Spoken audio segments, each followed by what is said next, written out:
सावधान, वंदे मातरम शुरू करेंगे।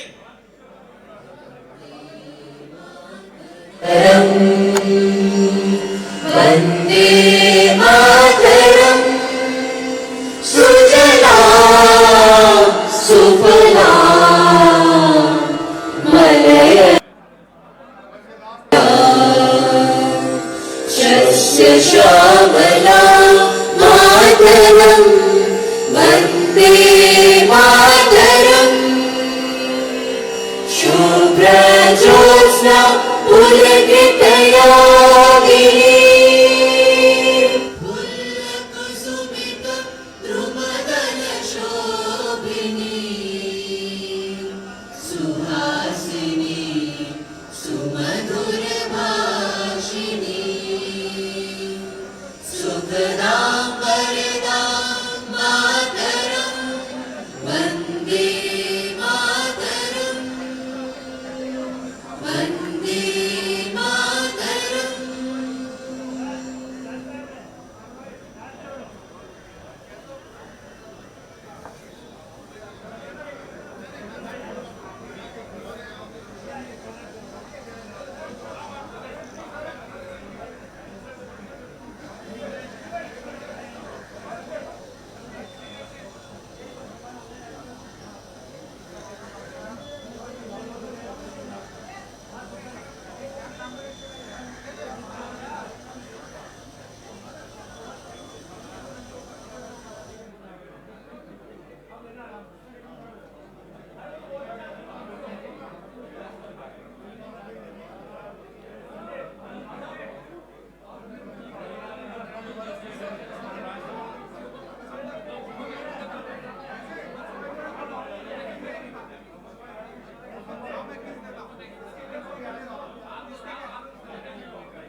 शुरू करेंगे। प्यारा झंडा ऊंचा रहे हमारा, सदा शक्ति जगाने वाला प्रेम सुधा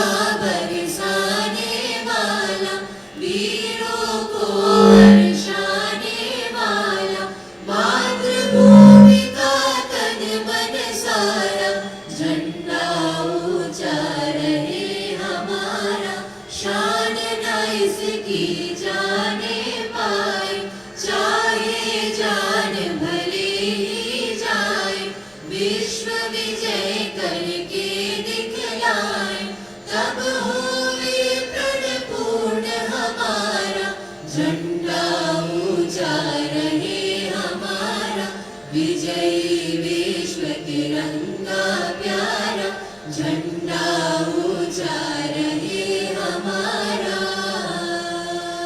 अरे विश्राम, अरे सावधान। राष्ट्रगान शुरू करेंगे।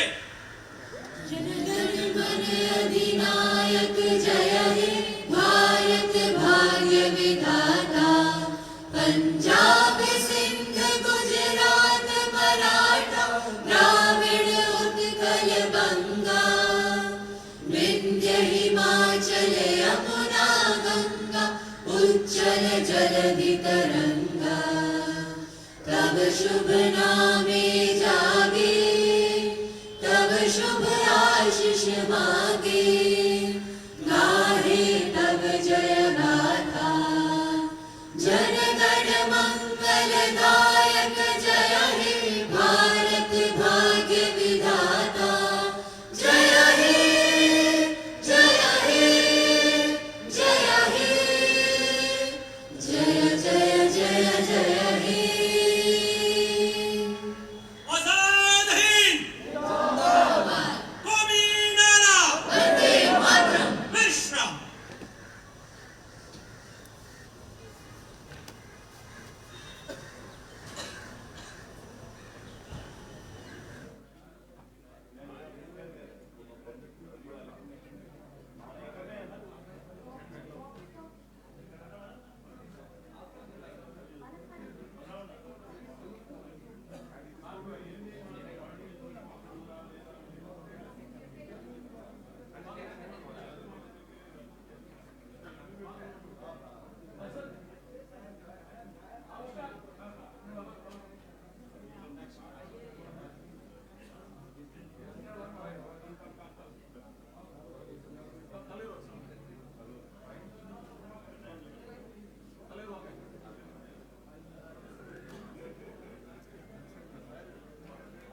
इंदिरा भवन, कांग्रेस का नया मुख्यालय।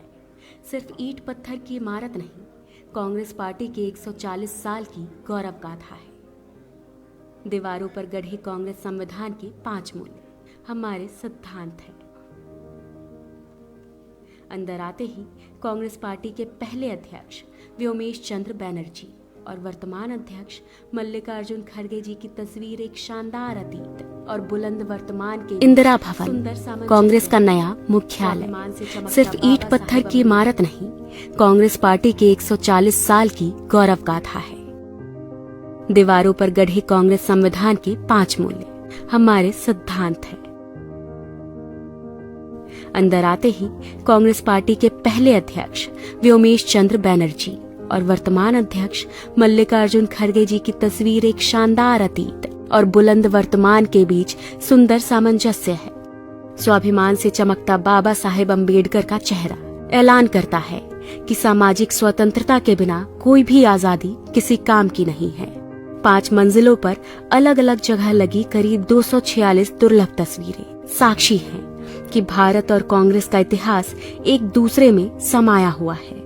कहीं चर्चिल के घमंड को चकनाचूर कर राउंड टेबल में सच की ताकत के साथ महात्मा गांधी बैठे हैं, कहीं सरदार पटेल और सुभाष चंद्र बोस का स्वाभिमान झलकता है, कहीं रविंद्रनाथ टैगोर और खान अब्दुल गफ्फार खान का राष्ट्रवाद दमकता है। पूरे भवन में हर मंजिल की दीवारों पर 140 साल की टाइमलाइन में इतिहास अंकित है। 1885 के पहले कांग्रेस अधिवेशन से लेकर आज तक पूर्ण स्वराज और सहयोग आंदोलन, नमक सत्याग्रह, क्विट इंडिया मूवमेंट, गरीबी हटाओ, सांप्रदायिकता के खिलाफ और भारत जोड़ो यात्रा जैसे कांग्रेस के निर्णयों ने देश को नई राह दिखाई है। इसी इंदिरा भवन में कहीं आइंस्टाइन का हाथ पकड़े नेहरू विज्ञान और टेक्नोलॉजी के ध्वजवाहक हैं, तो वहीं दूसरी ओर शास्त्री जी की सादगी, किसान और जवान के लिए उनका संकल्प भी गरजता है। इस भवन की दीवारों पर इंदिरा गांधी के साहस के सामने घुटनों पर झुका पूरा पाकिस्तान और बैंक राष्ट्रीयकरण जैसे दृढ़ निर्णय नजर आते हैं। राजीव गांधी के भारत को टेलीकॉम और आईटी क्रांति को अग्रदूत बनाने से लेकर देश में तमाम शांति समझौते भी दिखाई देते हैं। नरसिम्हा राव सरकार का वो निर्णय झलकता है जिसने इस देश की अर्थव्यवस्था को ग्लोबलाइज कर दिया। सोनिया गांधी जी का त्याग और समर्पण दमक रहा है और यही दीवारें गवाह है कि 2004 में हर प्रोपेगेंडा को ध्वस्त करके सोनिया जी के करिश्माई नेतृत्व ने कांग्रेस को विजय दिलाई थी। 2004 से लेकर 2014 तक डॉक्टर मनमोहन सिंह के नेतृत्व की यूपीए सरकार की लोक कल्याणकारी नीतियों का लेखा जोखा है। यह दीवारें गवाह हैं कैसे सोनिया जी और डॉक्टर साहब ने मिलकर इस देश में सूचना, शिक्षा, मनरेगा और खाद्य सुरक्षा जैसे क्रांतिकारी निर्णय लिए। कैसे नफरत, अराजकता, तानाशाही और भ्रष्टाचार से जूझ रहे 21वीं सदी के भारत को कन्याकुमारी से कश्मीर तक राहुल गांधी की भारत जोड़ो यात्रा ने मोहब्बत से जोड़ दिया। हर फ्लोर पर कांग्रेस अध्यक्ष खड़गे जी की तस्वीरें उनके हौसलों और सबको समता और न्याय दिलाने के उनके समर्पण का प्रतीक है। इस भवन में एक पूरी दीवार पर संत राम जी जैसे समर्पित कार्यकर्ता की तस्वीरें, उनके समर्पण और हर कार्यकर्ता के सम्मान की कहानी है। 5 फ्लोर की एक ग्रीन बिल्डिंग पर्यावरण के अनुकूल है और अब इसी 9A कोटला मार्ग स्थित इंदिरा भवन से कांग्रेस एक नई ऊर्जा, एक नए संकल्प और एक नए विश्वास के साथ भारत के उज्जवल भविष्य और लोगों को न्याय दिलाने के लिए तैयार है।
आप सब लोगों का बहुत बहुत स्वागत है।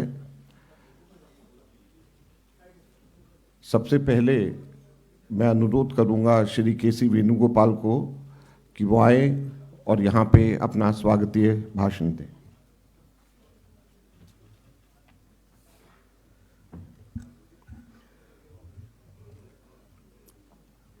Honorable Congress President Mallikarjuna Kharge ji, our leader Madam Sonia Gandhi ji, leader of opposition and former President Rahul Gandhi ji, respected members of the Congress Working Committee, permanent invitees, special invitees, PCC presidents, CLP leaders, members of Parliament, and other distinguished dignitaries.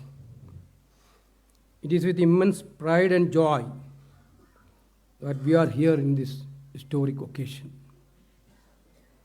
Today, as we inaugurated the new headquarters of the Indian National Congress, Indira Bhavan, we witness a moment which is a proud moment for every Congress workers across the country.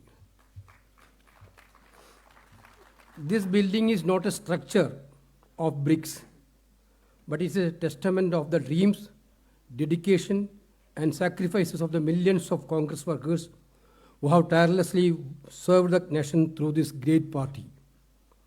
With the advent of a new year, we step into this home.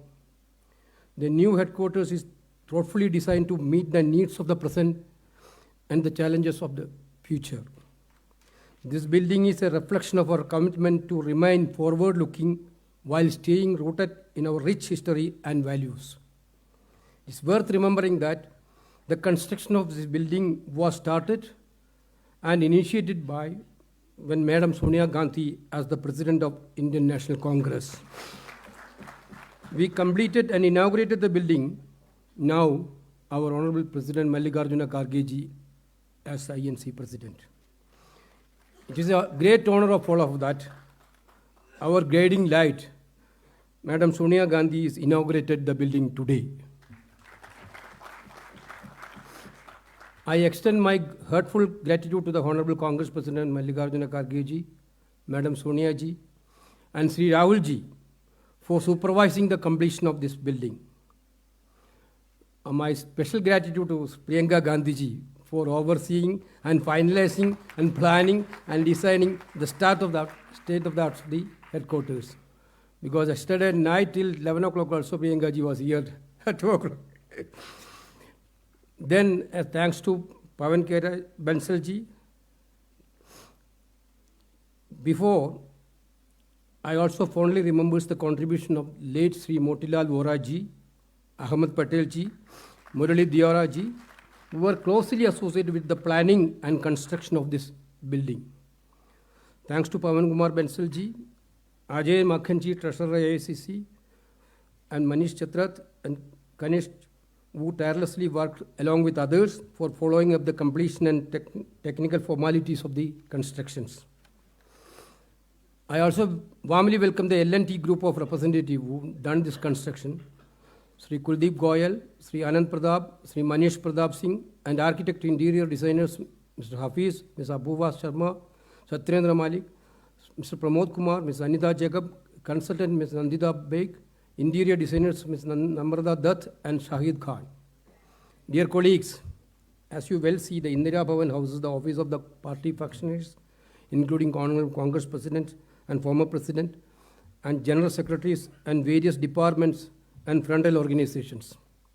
It is also equipped with a library, spacious conference halls, dedicated CWC meeting rooms, and modern media facilities.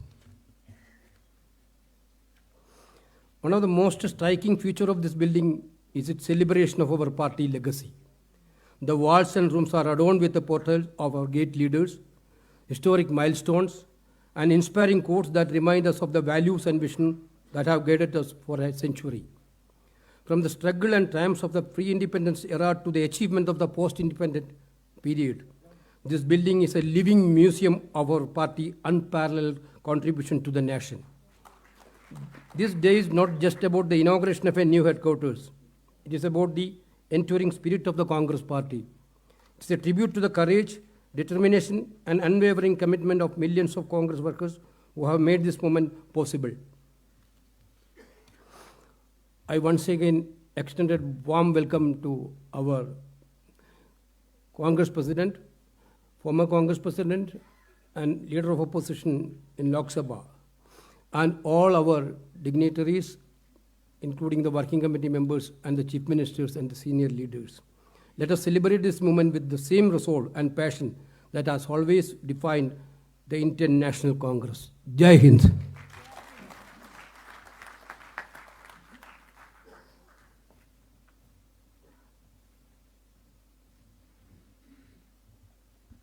अब मैं अनुरोध करूंगा हमारे पूर्व कांग्रेस अध्यक्ष, हमारे नेता श्री राहुल गांधी जी से कि वो आएं और हम सब लोगों को संबोधित करें।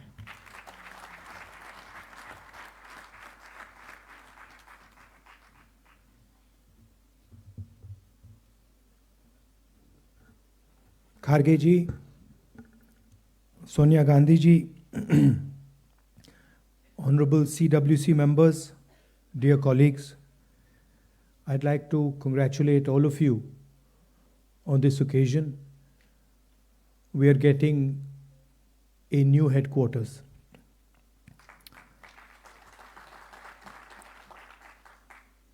And we are getting a new headquarters at a very particular time.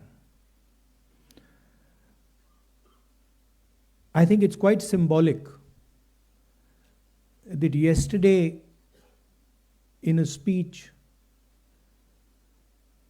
the chief of the RSS said that India never achieved independence in 1947. He said that true independence in India was achieved when the Ram Mandir was built. This building, it is not an ordinary building. It has emerged from the soil of our country, and it has emerged as a result of the hard work and sacrifice of millions of people, and not just sacrifice prior to the freedom movement, but sacrifice until today. And there are multiple examples. There's an example, of course, of the freedom movement and the fruit of that movement, which was the Constitution, which was essentially attacked yesterday by Mr. Mohan Bhagwat when he says that the Constitution was not the symbol of our freedom. But also after that, thousands of our workers died in Punjab, thousands of our workers died in Kashmir, thousands of our workers died in the Northeast. And so this party has stood for a particular set of values. And we can see those values in this building. Unlike the Western world, which focuses on outside the self, the Indian way of thinking is about understanding the self. If you look at our great masters, they're all about understanding precisely who you are, where you come from, who you are, what your nature is. And that, the Bhagavad Gita is about that, Shiva is about that, Guru Nanak Ji is about that, Kabir is about that. All of them are asking the fundamental question, who are you? And this is really the fight that is taking place in India today. There are two visions of the self in India in conflict. One is our idea, the idea of the Constitution, and the other is the idea of the RSS. One idea says India is a union of states. We have, as we entered, I saw, we have all the national languages there, equally placed together. There is no superior language. There is no inferior language. There is no superior culture. There is no inferior culture. There is no superior community, no inferior community. They are all the same. That is written in the Constitution, and it is symbolized by this building.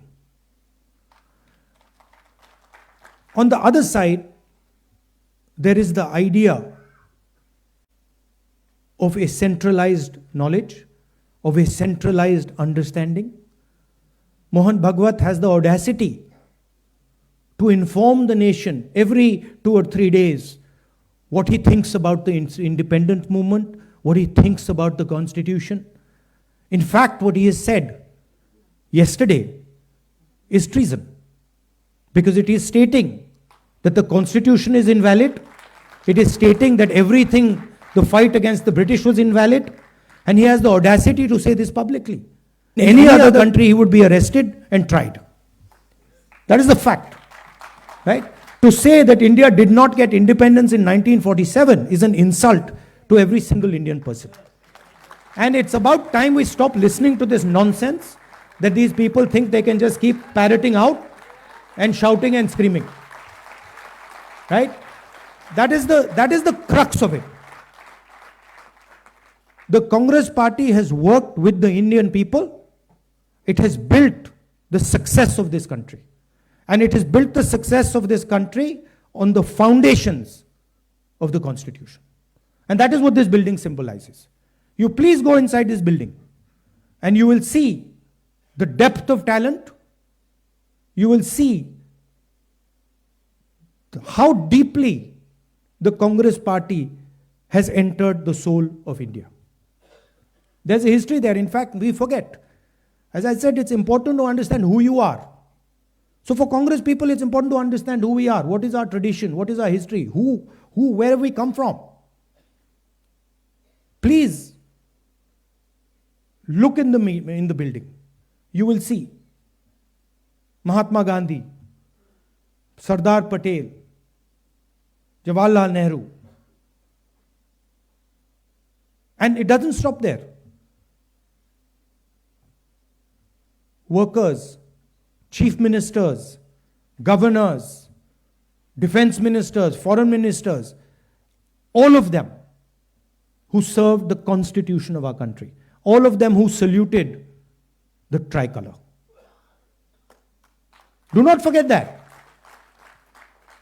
The people who are in power today do not salute the tricolor, do not believe in the national flag, do not believe in the constitution, and they have a completely different vision of India than we do. They want India to be run by a shady, hidden, secret society. They want India to be run by one man, and they want to crush the voice of this country. They want to crush the voice of the Dalits. They want to crush the voice of the minorities. They want to crush the voice of the backward castes, of the tribals. This is their agenda. And I would also like to say clearly that there is no other party in this country that can stop them. And you will see, the only party that can stop them is the Congress party. And there is a reason for it. The reason is that we are an ideological party.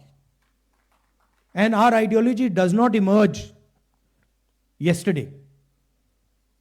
Our ideology, like the RSS ideology, is thousands of years old, and it has been fighting the RSS ideology for thousands of years. We have our symbols. We have Shiva. We have Buddha. We have Guru Nanak. We have Kabir. We have Mahatma Gandhi. We have our symbols. And these are all the symbols who have shown the correct path to this country. Please name one symbol of the RSS ideology that is revered in India today. Name one symbol. Was Guru Nanak from the RSS ideology? Was Buddha from the RSS ideology? Was Krishna Krishna Bhagwan from the RSS ideology? Not a single one. Because every single one of these people fought for equality, fought for brotherhood, fought for affection. And so the last thing I would like to say is that this building has emerged from the blood of Congress people. And not just Mahatma Gandhi, Jawaharlal Nehru, Patel ji, not just these people. It has emerged from the blood of our workers, from every single one of our leaders. That includes all of you who are today defending the idea of the Congress Party. Everybody in this room is under severe assault defending the ideas of the Congress Party. Sometimes we forget it. But these people in this room are facing systematic attack and assault on their lives because they are in the Congress Party. And they are not surrendering to the BJP and the RSS. And in the same way, thousands of workers are there. But there are also thousands of people who believe, millions of people who believe in the Congress ideology. They're sitting outside the Congress. And that is why, the same way this building has emerged from the soil of our country, from the blood of our leaders, from the blood of our workers, this building, the idea behind this building must also reach the corners of our country. That is the duty of this building. That it does not just remain a building, that the ideas that are inside this building reach the corners of our country. Reach Tamil Nadu, Kashmir, Northeast, Gujarat, Andaman, Lakshadweep, every corner of our country. This idea has to be propagated from this building. So I'd also finally like to thank all the people who've been responsible for giving us this building. The people Venugopalji mentioned, Murli Deora, Motilal Vora ji, who we all miss, Ahmed Patel ji, the others who have helped with the completion, Manish Chatra ji, Venugopal ji, Priyanka. I'd like to thank all of you. You have done a tremendous service to the Congress Party. But it is important that now we take the ideas from this building and, like leaders of the Congress have done in the past, we spread the ideas to the rest of the soil of this country. Because we are fighting a civilizational war with these people. They are every day attacking the ideas that we believe in.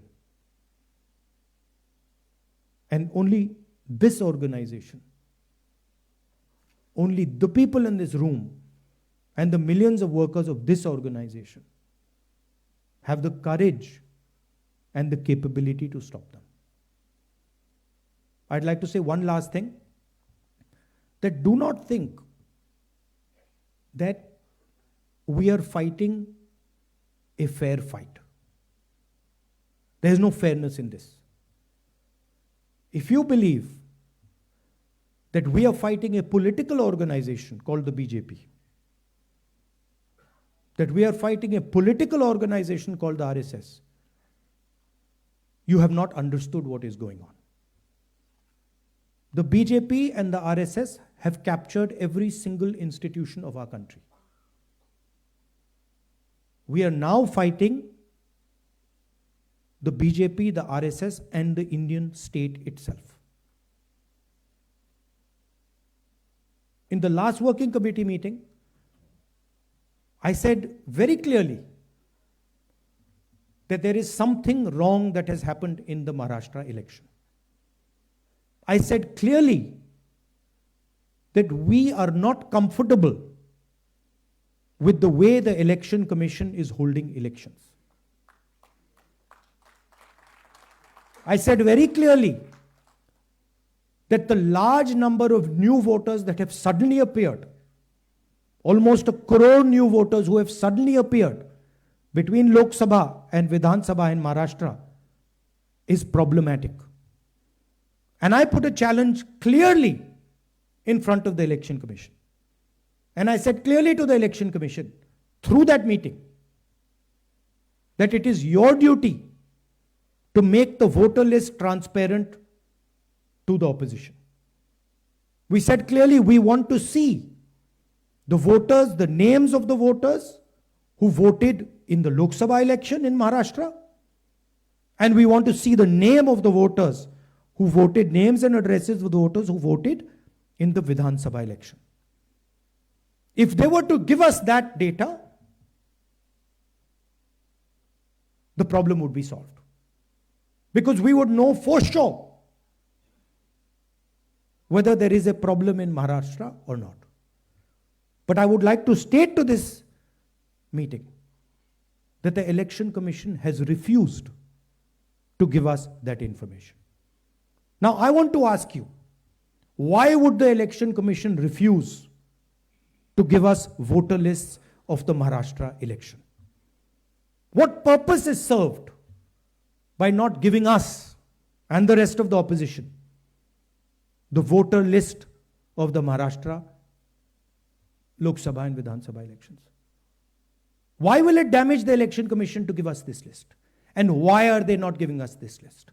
It is the duty of the Election Commission to provide transparency in elections.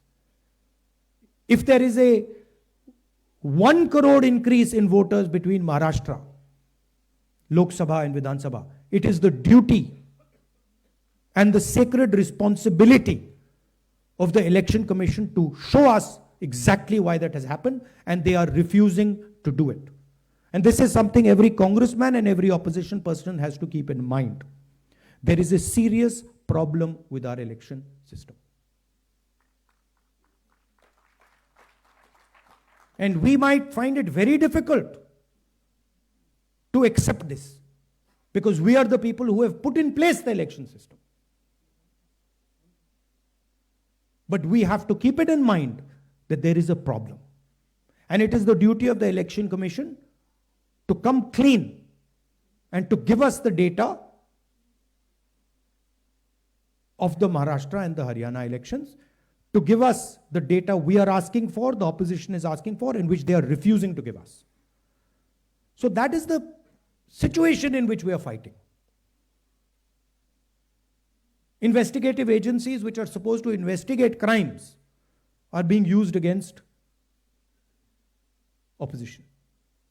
They're being used against all opposition leadership. CBI, ED, all these structures. We do not know whether our institutions are working or are non-functional. It's pretty clear the media, what the media is up to. Everybody knows. Even the people know that the media is no longer free and fair. So these are circumstances under which you're fighting this ideological battle. And I must tell you that I'm extremely proud of every single one of you. That you get up in the morning,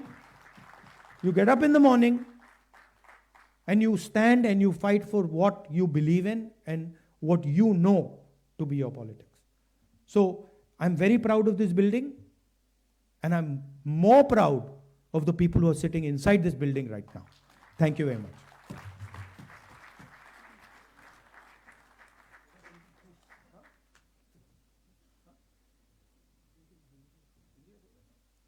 बहुत बहुत धन्यवाद राहुल जी।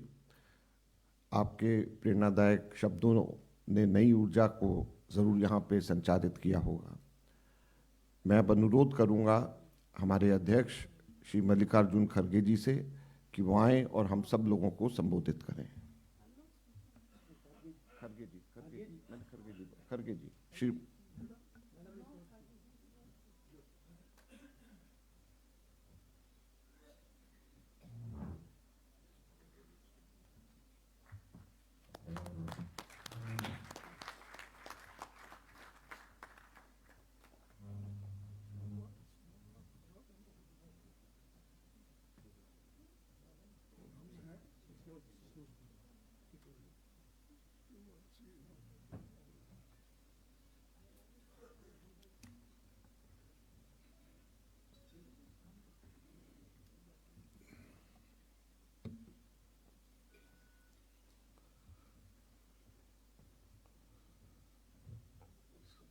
श्रीमती सोनिया गांधी जी, राहुल गांधी जी और मेरे सहयोगी और साथियों, आज मुख्यालय का उद्घाटन हमारे पार्टी के इतिहास में एक मील का पत्थर है। इंदिरा गांधी भवन नाम से कांग्रेस का स्थायी दफ्तर बनना हम सब के लिए बहुत गर्व की बात है। साथियों, ये बहुत खुशी की बात है कि ये भवन उसी इलाके में बना है जहां हमारे महान नायकों ने सोचा था 31 दिसंबर 1952 को पंडित जवाहरलाल नेहरू जी की अध्यक्षता में CWC की मीटिंग में ये बात हुई और उसके प्रोसीडिंग से मैं कोट करता हूँ। उन्होंने क्या कहा था? The committee considered the question of the purchase of the site for the AICC office building. It was decided that a site for the AICC office be purchased in the Indraprastha state on the terms offered. यानी उस दिन की आवाज़ थी कि इसी area में Congress office बने और ये निर्णय उस वक्त जब जवाहरलाल नेहरू जी के घर में CWC की मीटिंग हुई, उसमें ये उनका इरादा था। तो मुझे खुशी है कि नेहरू जी की ख्वाहिश आज श्रीमती सोनिया गांधी जी ने पूरी की। इस मुख्यालय का शिलान्यास 28 दिसंबर 2009 को कांग्रेस के 125वें स्थापना दिवस पर सोनिया गांधी जी के नेतृत्व में हुआ था और उनकी देखरेख में भवन निर्माण का कार्य आगे बढ़ा। इसीलिए सोनिया जी से हमने अनुरोध किया कि आप उद्घाटन करें और आप यहाँ पधारे।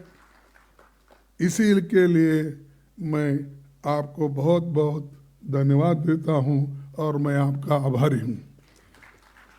साथियों, आज़ादी की लड़ाई के सबसे कठिन मौके पर 1920 के दशक से 1947 तक कांग्रेस का मुख्यालय इलाहाबाद में स्वराज भवन था, जहां पर इंदिरा गांधी जी का जन्म हुआ था और इसीलिए आज हम इसको इंदिरा गांधी भवन इस नाम से रखें।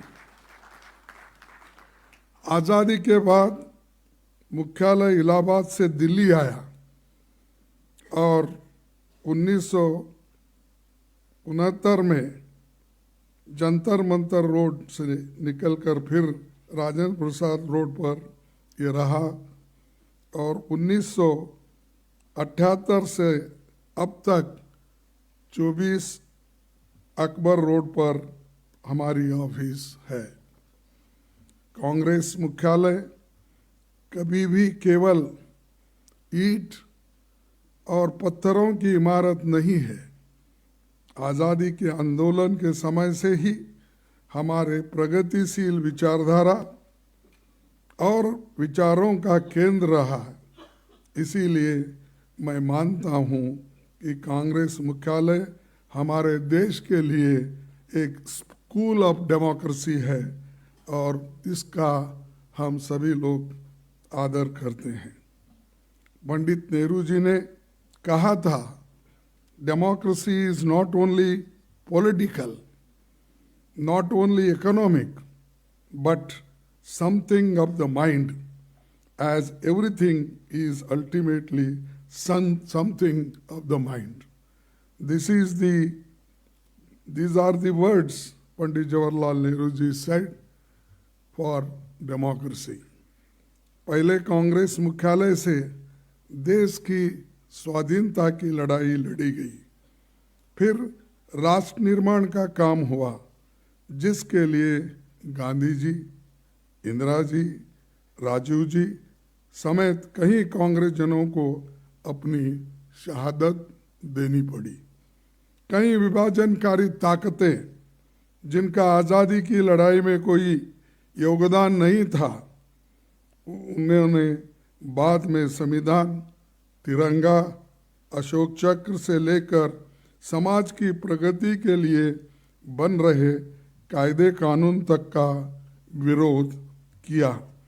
और जैसा कि अभी राहुल गांधी जी ने बात कही, जो लोग आज़ादी से वास्ता नहीं था या उसके लिए लड़े नहीं थे, ऐसे लोग क्या बात कर रहे हैं आपको मालूम है।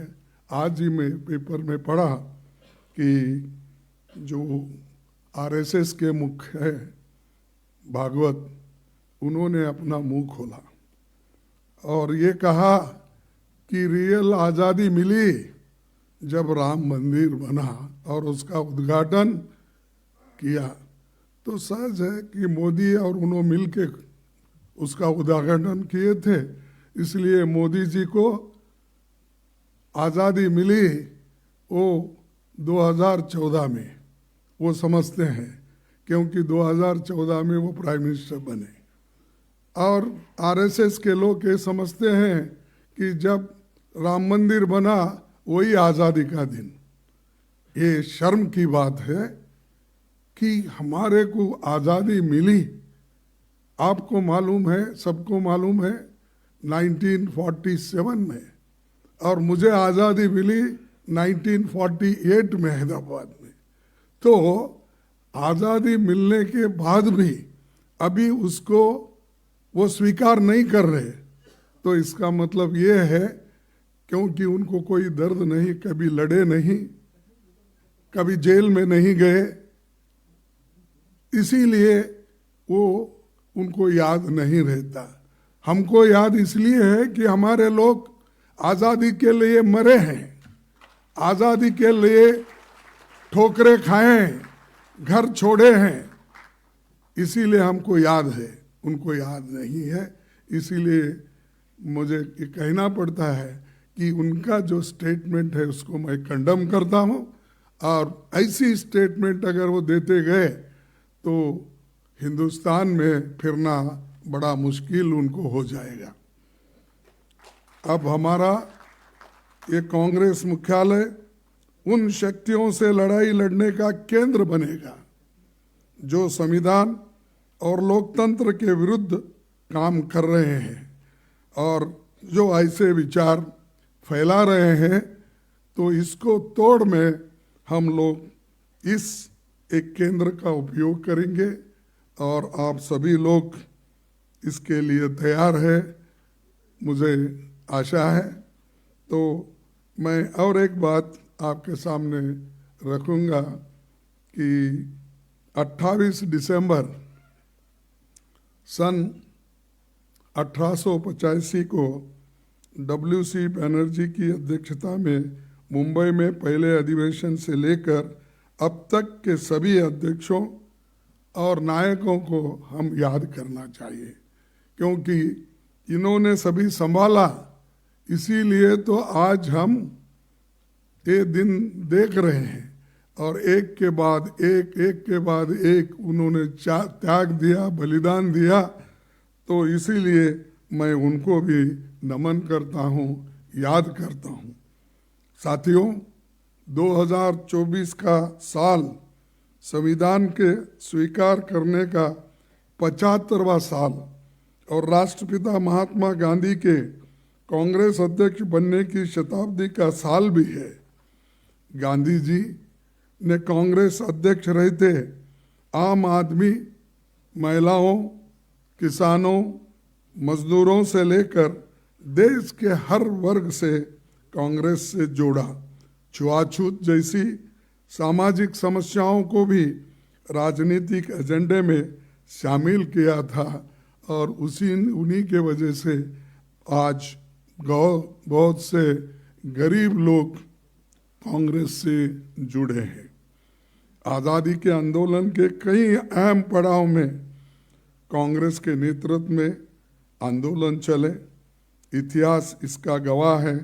लेकिन आज इसी इतिहास के साथ छेड़छाड़ करने की कोशिश आरएसएस और उनके साथी लोग कर रहे हैं। मैं इस मौके पर एक बात कहना चाहता हूँ। डॉक्टर अंबेडकर जी ने एक बात बताई थी, याद दिलाना चाहता हूँ। उन्होंने कहा था, वे इतिहास नहीं बना सकते जो इतिहास भूल जाते हैं। तो ये बात हमको याद रखना चाहिए। जो इतिहास भूल जाते हैं, जो काम कांग्रेस ने किया उसको अगर भूल जाते हैं, जो लोग आज़ादी हमको दिलाई अगर हम भूल जाते हैं, तो आप कोई नया इतिहास बनाने वाले नहीं हैं। तो ये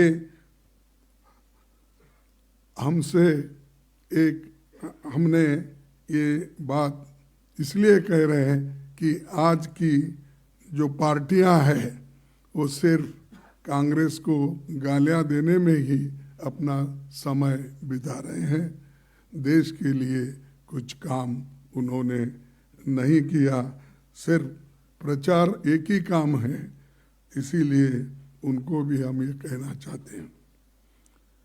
अपने कांग्रेस के साथियों को कहना चाहता हूँ कि हमें इतिहास याद रखना है और लोगों को भी याद दिलाते रहना है। साथियों, विचारों की ताकत पर कांग्रेस कायम है। दादा भाई नौरोजी, महात्मा गांधी जी, सरोजिनी नायडू, सरदार पटेल, नेहरू जी, मौलाना आज़ाद, नेताजी सुभाष चंद्र बोस, राजेंद्र बाबू समेत सभी प्रमुख राष्ट्र नायक हमारी विरासत है।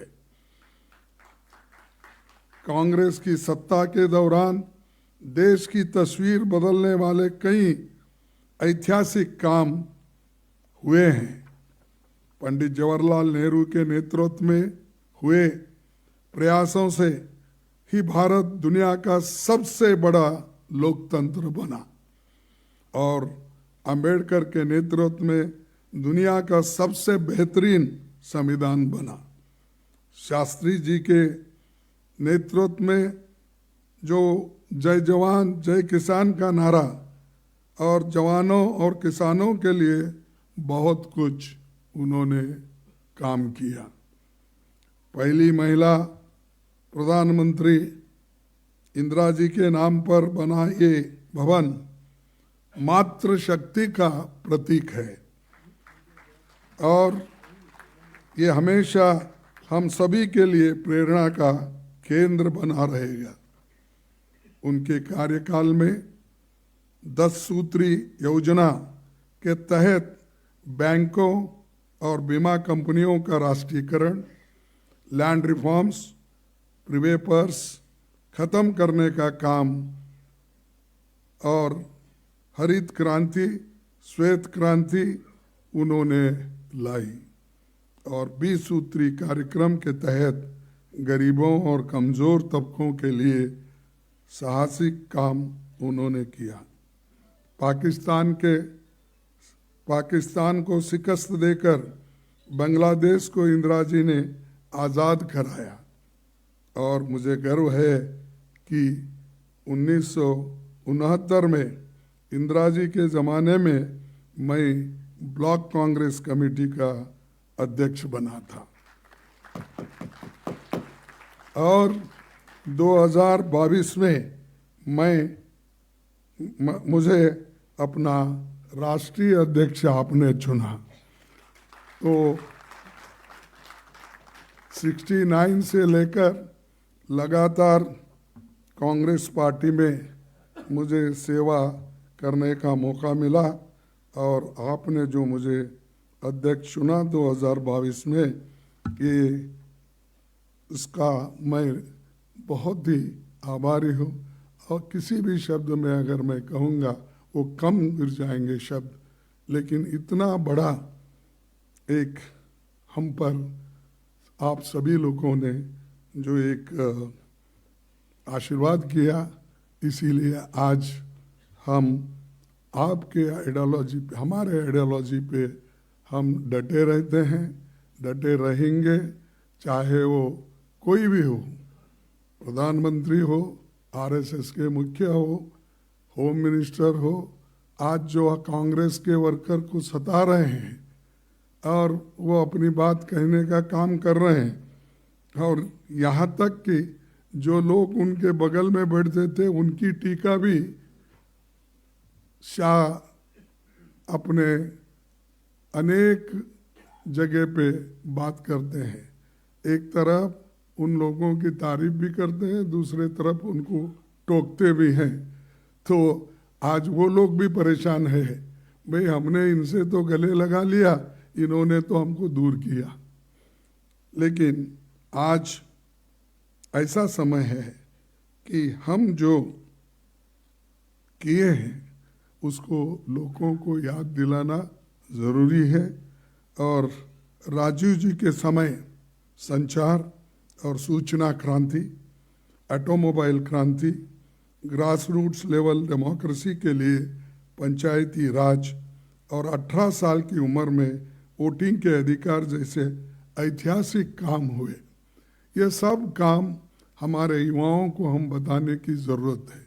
आज जितने भी जो इंजीनियरिंग में इतना कंपटीशन है, कंप्यूटर इंजीनियरिंग के लिए और कंप्यूटर से जुड़े हुए सभी कोर्सेस के लिए, वो अगर किसी की देन है तो वो राजीव गांधी जी की देन है। हमको ये याद रखना चाहिए।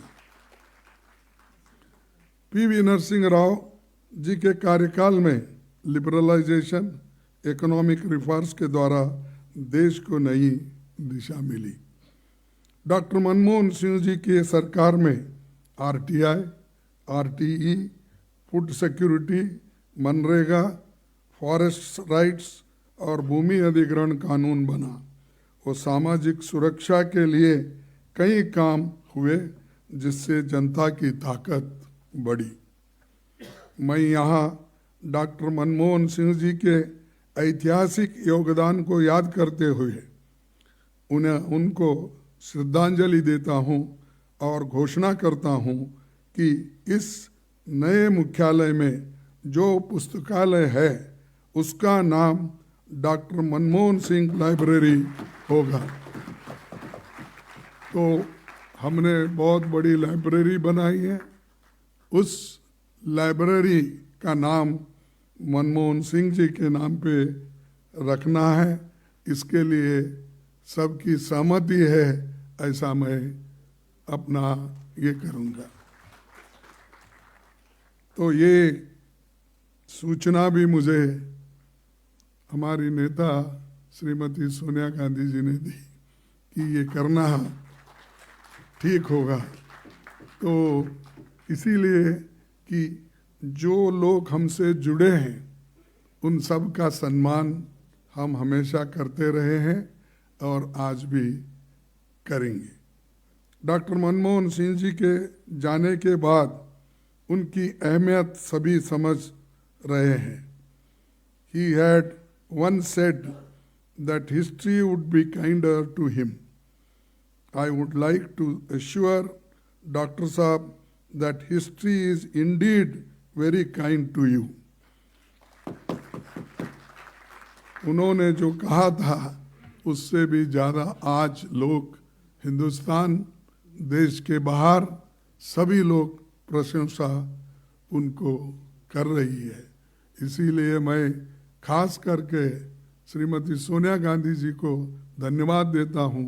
जब कभी आप कोई किसी चीज़ को हाथ लगाते हैं तो वो सोना बन जाता है और सोना बन जाता है और देश के लिए भी वो उसका फायदा होता है।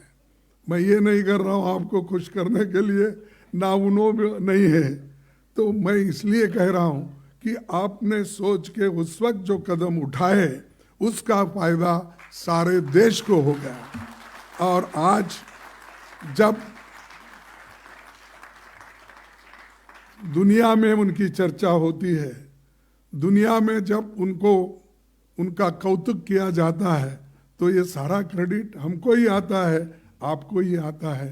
ये आपके लिए मैं ये नहीं कह रहा हूँ कि हमारे लिए ये गर्व की बात है कि आपने ऐसे व्यक्ति को चुना जिसने सारे देश को और विदेश में अपना नाम फैलाया। कांग्रेस ने 140 सालों में कई उतार चढ़ाव के पल देखे, लेकिन कभी धैर्य नहीं खोया। हमारे नेताओं ने हमें सिखाया है कि प्रचंड जीत हो तो घमंड नहीं करना, पराजय हो तो मायूस नहीं होना है। तो जनता के बीच हमें लगातार संपर्क बनाकर एकता और अनुशासन के साथ उनके संघर्ष में भागीदार बनकर समाधान निकालना है। हम पर उनका विश्वास इसमें और भी बढ़ेगा।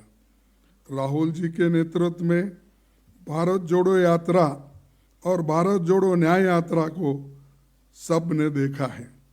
उनकी मेहनत और त्याग के बल पर इससे अभूतपूर्व सफलता मिली। संविधान की रक्षा, जातिगत जनगणना, महंगाई, बेरोजगारी और भ्रष्टाचार से लेकर सभी बुनियादी मसलों पर पूरे देश में इसने नई ऊर्जा पैदा की और जनता में जागृति आई। इसी का नतीजा ये रहा कि लोकसभा चुनाव के बाद संविधान विरोधी ताकतें भी अब संविधान की बात करने लगी है। हमें भरोसा है कि पार्टी का नया मुख्यालय कांग्रेस को एक नई ऊर्जा देगा। जनता के हकूक के लिए लड़ते हुए हम कामयाबी देंगे। अंत में मैं उन सभी साथियों, खास तौर पर स्वर्गीय मोतीलाल वोरा जी, अहमद पटेल जी, इनको याद करना चाहता हूँ, जिन्होंने इस भवन के निर्माण में विशेष भूमिका वो बनाए। प्रियंका जी का विशेष धन्यवाद। उन्होंने इस भवन को अंतिम आकार देने में महत्वपूर्ण योगदान दिया और इन सब के प्रयासों का ये नतीजा है। और मैं पहली बार इस ऑफिस में आया हूँ, मैं देखा ही नहीं, लेकिन हमेशा तो प्रियंका जी कहती थी आप आके एक बार देखो तो देखो, बोले। मैं बोला कि मैं पूरा बनने के बाद ही अंदर आऊँगा, तब तक तब उन्होंने हर चीज़ को कहाँ कहाँ कैसे जगह लगाना, इतिहास के जो भी कितने हमारे कहावत है या लिखा पड़े हुए हमारे चरित्र है वो सबको लगाना, और हर एक चीज़ का उन्होंने बारीकी से ध्यान देकर किया। और मैं ये भी धन्यवाद देना चाहता हूँ उनके साथ जो जुड़े हुए लोग हैं, जो काम किए हैं और उनके साथ रह के उनके इंस्ट्रक्शन को बोले, उस सूचना को जिन्होंने इम्प्लीमेंट किया, उन सभी को मैं धन्यवाद देता हूँ। और मनीष चतरथ और उनके साथी लोग भी ये जो बनाने में वो अपना सहकार दिए, उसके साथ मैं उनको भी धन्यवाद दूंगा जो L&T कंस्ट्रक्शन है, क्योंकि थोड़ा बाकी भी देना है भी थोड़ा, इसीलिए तो मैं L&T कंस्ट्रक्शंस, आर्किटेक्ट और निर्माण में लगे सभी श्रमिक भाई बहनों का भी धन्यवाद करता हूँ, क्योंकि लेकिन उनका तो मैं ये कंपनी का तो धन्यवाद करता हूँ, लेकिन कंपनी के CEO ने एक बात बताई कि 90 आवर्स काम करना चाहिए, ये इसका नहीं मानता मैं। ऐसे लोग भी हैं जो 90 घंटे काम करता है। अरे मजदूर 8 घंटे में काम करता है तो थक जाता है। इसीलिए पंडित जवाहरलाल नेहरू जी और डॉक्टर अंबेडकर ने ये फैक्ट्री एक्ट बनाते वक्त उन्होंने कहा था कि 8 घंटे से ज़्यादा नहीं, और उसके बाद कोई 9 घंटे बोले, लेकिन इन्होंने तो एकदम 12 घंटे 14 घंटे बोल रहे हैं। वो एक को छोड़ना चाहिए, लेकिन मैं कंपनी को अपना धन्यवाद देता हूँ क्योंकि उन्होंने बहुत अच्छा काम करके दिया है, और उन श्रमिकों को भी उनकी मैं तारीफ करना, क्योंकि धूल में धूप में और कोई हमेशा उनको अगर रक्षा भी नहीं है तो रात दिन ये काम किए हैं, चाहे कोई भी हो, उन सबको मैं धन्यवाद देता हूँ। यहाँ पर देश भर का नेतृत्व, खासकर पीसीसी प्रेसिडेंट्स और सीएलपी लीडर्स मौजूद है। मैं इस मौके पर ये भी अपील करना चाहूँगा कि हमारा राष्ट्रीय मुख्यालय तो इतना शानदार बन गया है, लेकिन हमें चाहिए कि कांग्रेस पार्टी का अपना भवन हर राज्य, मैं आपसे अपील कर रहा हूँ तो कि हमारा राष्ट्रीय मुख्यालय तो इतना शानदार बन गया है, लेकिन हमें चाहिए कि कांग्रेस पार्टी का अपना भवन हर राज्य, हर जिले और हर ब्लॉक में बने। इससे संगठन को बहुत ताकत मिलेगी। ये मेरा अपील आपसे है। अगर आप लोग संगठन को मजबूत करना चाहते हैं तो ब्लॉक लेवल से लेकर पीसीसी तक हमारे बिल्डिंग्स होना चाहिए, ऑफिसेस होना चाहिए, क्योंकि बहुत से बिल्डिंग्स अभी नहीं बने। और एक आपको याद दिलाना चाहता हूँ, एक सुप्रीम कोर्ट का जजमेंट है, तो 1969 के पहले जो प्रॉपर्टी कांग्रेस की थी, इंदिरा गांधी के अध्यक्ष बनते वक्त, तब सुप्रीम कोर्ट ने एक निर्णय दिया है कि वो सब प्रॉपर्टी कांग्रेस को देना चाहिए, हैंडओवर करना चाहिए। इसी बेसिस पे हमारे कर्नाटक में जो बिल्डिंग देवेगौड़ा के पास थी, जेडीएस के पास, तो हमने वापस ली। हमारे वहाँ के सभी नेता लोग कोशिश किए और उसके बाद आज लाखों की प्रॉपर्टी है। तो इसीलिए मैं आपसे अपील करता हूँ, जहाँ जहाँ भी पुराने 1969 से पहले जो प्रॉपर्टी कांग्रेस के नाम से थी, उसको आप कानूनी कार्रवाई करके अपने पास लीजिए। वो एक है। और दूसरा, जहाँ नहीं है, आप कृपया बिल्डिंग बंद कर आप एक खुशी कांग्रेस पार्टी को दीजिए। इतना कहते हुए मैं आपको फिर एक बार धन्यवाद देता हूँ और आपको बहुत बहुत शुक्रिया, और जय हिंद और जय कांग्रेस।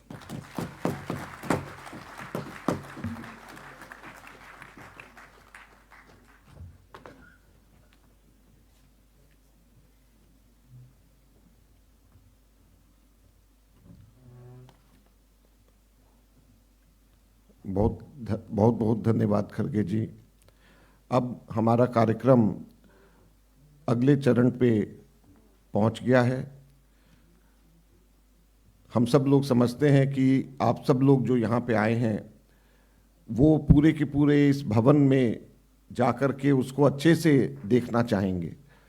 इसके लिए इंतज़ाम किया गया है और आप लोगों की सीट्स में आपने देख लिया होगा जो आज के कार्यक्रम लिखे गए हैं, उसके अंदर ये मेंशन किया गया है।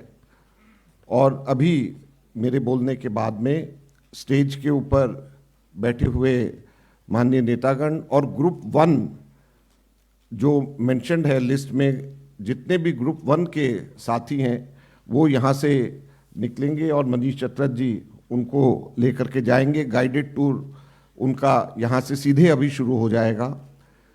जैसे ही ये ग्रुप बाहर निकलेगा उसके बाद में हम लोग इधर वेट करेंगे। बाकी सारे के सारे लोग कैफेटेरिया में हम लोग नीचे यहाँ पे जाएंगे और वहाँ से एक एक करके वहाँ से गाइडेड टूर 15-15 मिनट के अंतराल के ऊपर हम लोग वहाँ से लेकर के जाएंगे और सभी अरेंजमेंट्स हैं यहाँ पे, और इसलिए 15-15 मिनट के अंतराल पे लेकर के गए हैं ताकि सब लोगों को अच्छे से विस्तार से इस भवन की खूबियाँ और इस भवन के बारे में बता सकें। तो मैं अनुरोध करूँगा हमारे नेतागणों को कि वो यहाँ से निकलें।